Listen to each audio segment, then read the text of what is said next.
Hello, गोड़ लगा तनी प्रणाम करे तनी। आप सब कैसे मानी जा जरूर बताए जा। और आज हम फिर से उपस्थित बानी एक मज़ेदार झूमर लेके, जो कि बड़ा ही अच्छा बा और सुनी जा और बड़ा ही अच्छा लगी। और लाइक जरूर करब जा, और चैनल पर नया बनी जा तो सब्सक्राइब करब जा और कमेंट करब जा जरूर, ताकि हमरा अच्छा लगे और ज़्यादा से ज़्यादा शेयर करी जा। तो सुनी जा मज़ेदार झूमर। और क्या, सासू जी खातिर गरम पराठा बनौनी ये राजा जी। सासू जी खातिर गरम पराठा बनौनी ये राजा जी। तबो सासू के लोला फूली गईले राजा जी। तबो सासू के लोला छोला खातिर फूल गईल ना। सासू जी खातिर गरम पराठा बनैनी ये राजा जी। सासू जी खातिर गरम पराठा बनैनी ये राजा जी।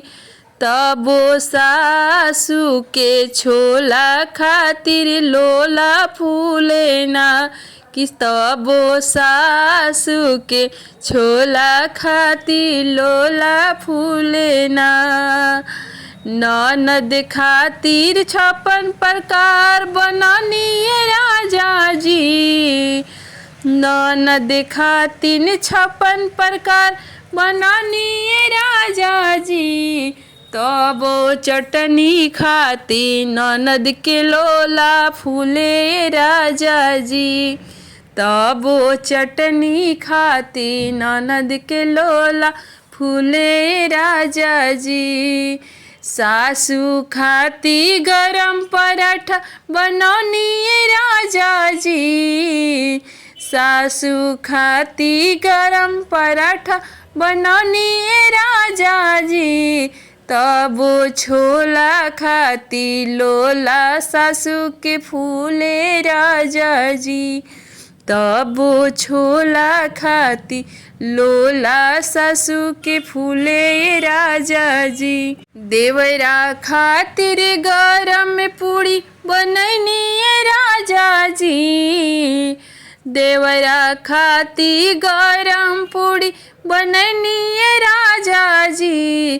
तबो खीर खाती लोला उनकर फूले राजा जी। तबो खीर खाती लोला उनकर फूले राजा जी।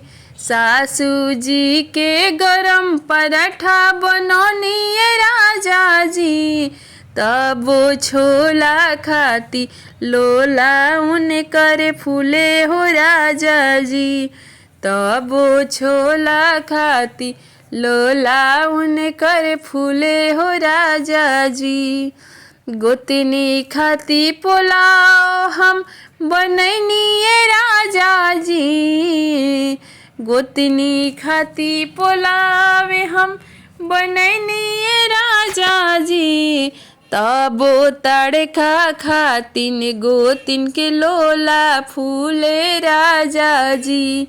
तबो तड़का खातिन गोतिन के लोला फूले राजा जी।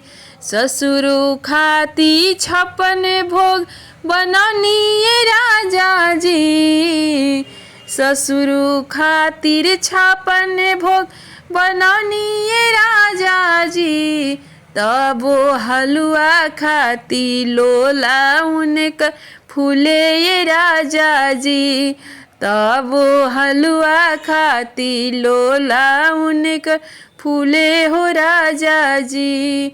सासू जी के गरम पराठा बनौनी ये राजा ती।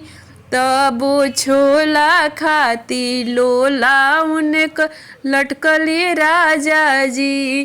तबो छोला खाती लोला उनकर फूले राजा जी।